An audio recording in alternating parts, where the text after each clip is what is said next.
Oi, gente, tudo bem?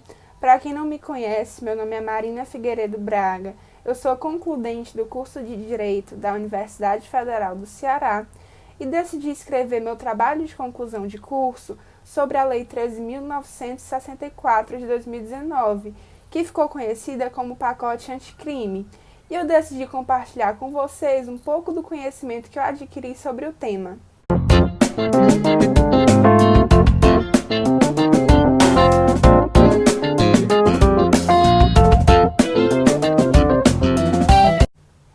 Então, a lei que ficou conhecida como Pacote Anticrime foi promulgada no dia 24 de dezembro de 2019 e alterou inúmeros diplomas normativos. Para ser mais precisa, 17 leis foram alteradas pelo Pacote Anticrime.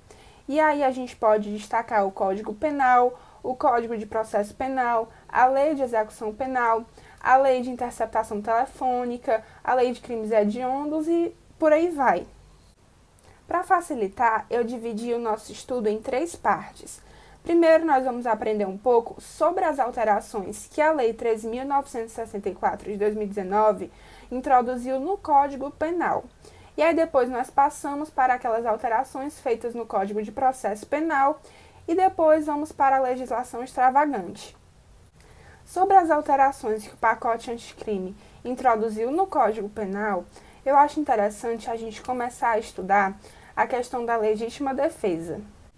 O pacote anticrime acrescentou um parágrafo único ao artigo 25 do Código Penal, que trata da legítima defesa. O dispositivo acrescentado apresenta a seguinte redação: observados os requisitos previstos no caput deste artigo, considera-se também em legítima defesa o agente de segurança pública que repele agressão ou risco de agressão à vítima mantida refém durante a prática de crimes. Então, esse parágrafo único introduzido pelo pacote anticrime, ele tem sofrido certa crítica por parte da doutrina, porque na realidade ele não trouxe nenhuma inovação, ele nem precisava existir, já que ali está narrando uma situação que já seria considerada legítima defesa. Percebam que esse parágrafo único já começa com a expressão observados os requisitos do caput desse artigo. Então, só daí a gente já vê que ele é uma exemplificação de uma situação de legítima defesa.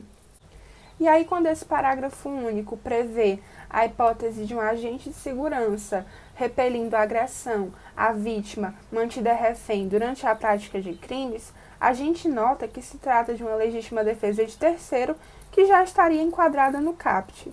E também a gente nota uma certa atecnia no parágrafo único quando ele fala de risco de agressão à vítima mantida refém. Mas se a vítima está sendo mantida refém, não há um risco de agressão, ela já está sofrendo a agressão, né? Você ser mantido refém já é considerado uma agressão. Então não se trata de um risco, mas sim de uma agressão atual e não iminente. Outra importante alteração feita no Código Penal é aquela do artigo 51, que trata da competência para executar a pena de multa. A pena de multa ela é considerada dívida de valor. E por isso havia uma grande polêmica na doutrina e na jurisprudência dos tribunais superiores sobre 2 questões. Primeiro, sobre a legitimidade para executar essa multa, se seria do Ministério Público ou das Procuradorias das Fazendas. E também sobre a competência para a execução dessa multa, se seria no juízo da execução penal ou no juízo cível. A Lei 13.964 pôs fim a essa polêmica e o artigo 51 passou a ter a seguinte redação: transitada em julgado a sentença condenatória, a multa será executada perante o juiz da execução penal e será considerada dívida de valor, aplicáveis às normas relativas à dívida ativa da Fazenda Pública, inclusive no que concerne às causas interruptivas e suspensivas da prescrição. Assim, sendo a multa executada perante o juiz da execução penal, cabe ao Ministério Público seguir esse procedimento. E agora nós chegamos em uma das principais mudanças, ao meu ver, que a Lei 3.964 de 2019 introduziu no Código Penal, que é a questão do limite para o cumprimento da pena. Todo mundo já internalizou que a pena máxima no Brasil é 30 anos, não mais. Agora, a pena máxima, o limite máximo de cumprimento de pena é de 40 anos. O artigo 75 do Código Penal foi alterado para fazer constar que o tempo de cumprimento das penas privativas de liberdade não pode ser superior a 40 anos e não mais a 30 anos. Da mesma forma, o parágrafo único também foi alterado para ficar em concordância com o caput. A justificativa para existir um limite máximo de cumprimento de pena é não só a questão da vedação à pena de prisão perpétua, mas também possibilitar ao condenado passar os seus últimos meses de vida em liberdade. E aí o nosso Código Penal, ele é de 1940.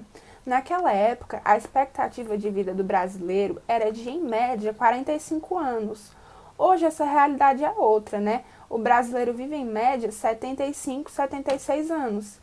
Então, o pacote anticrime adaptou o texto do Código Penal a essa nova realidade.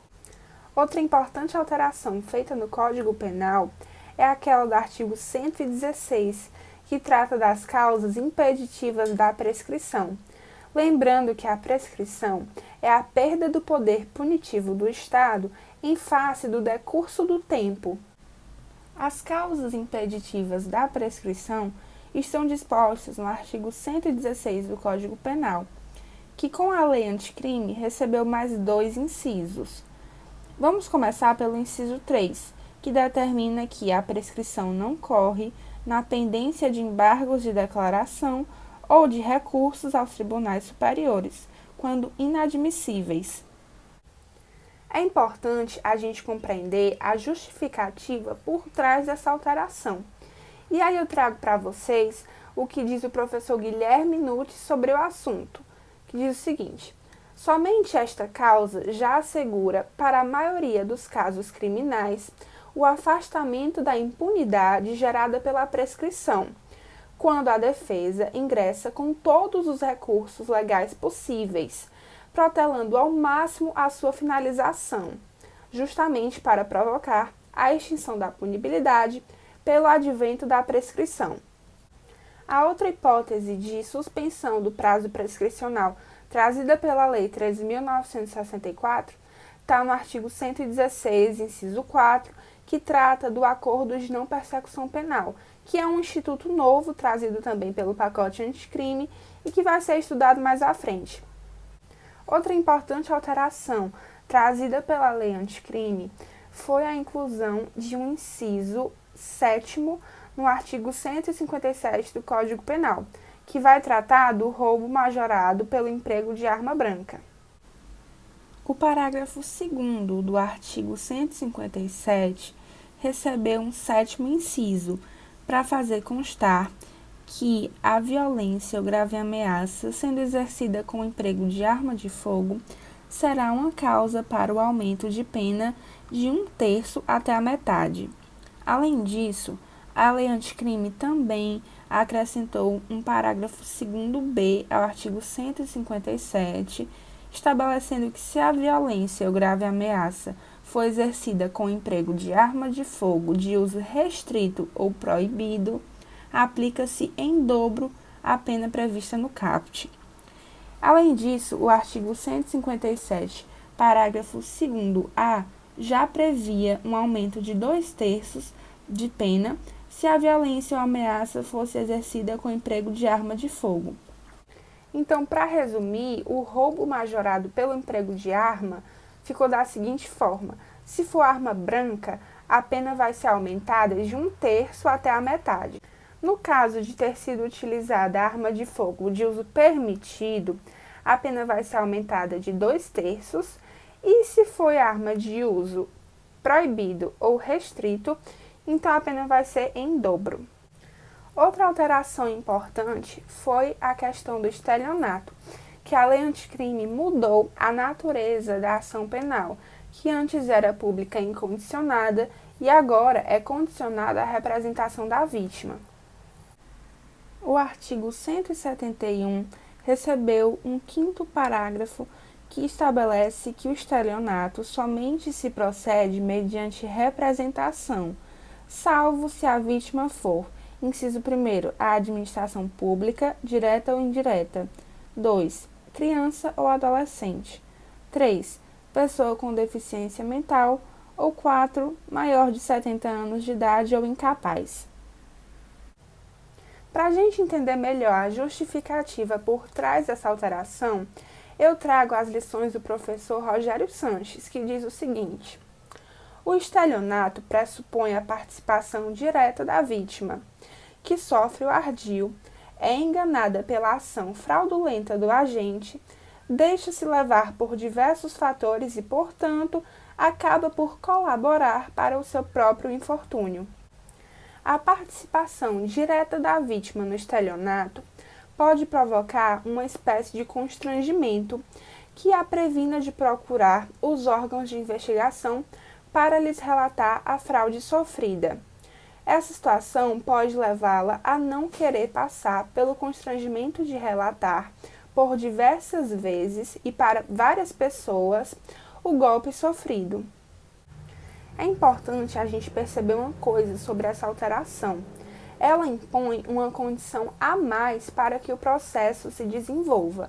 Por essa razão, ela vai retroagir aos casos havidos antes da sua vigência. Por isso, é importante a gente refletir sobre a seguinte questão. Para aqueles casos de estelionato que já estão em curso, que já tem um processo em andamento, como vai ficar a questão da representação da vítima? A vítima vai ser chamada a representar em juízo? Como vai ficar essa questão? E, por fim, a última mudança no Código Penal que eu trago aqui para vocês é aquela do artigo relativo à concussão. O artigo 316, que trata da concussão, foi alterado para fazer constar que a sua pena será de reclusão de 2 a 12 anos e multa. Essa alteração foi muito positiva porque ela resolveu um grande equívoco que havia no Código Penal. Porque a concussão, ela se diferencia da corrupção passiva, porque na concussão o agente público, o funcionário público, ele exige aquela vantagem devida, enquanto que na corrupção passiva ele apenas solicita ou recebe. Então a concussão, ela é um ato muito mais grave, só que a pena era menor do que a pena da corrupção passiva. Então muitas vezes acontecia de o acusado alegar em juízo que não recebeu, que não solicitou, que exigiu, só para ser enquadrado na pena da concussão, que era um ato mais grave. Então, a lei anticrime resolveu esse equívoco e equiparou as penas. É isso, pessoal. Espero que vocês tenham gostado do vídeo. No próximo, nós vamos falar sobre as alterações do pacote anticrime no Código de Processo Penal. E se você gostou e se você tem alguma dúvida, manda pra gente. Até a próxima!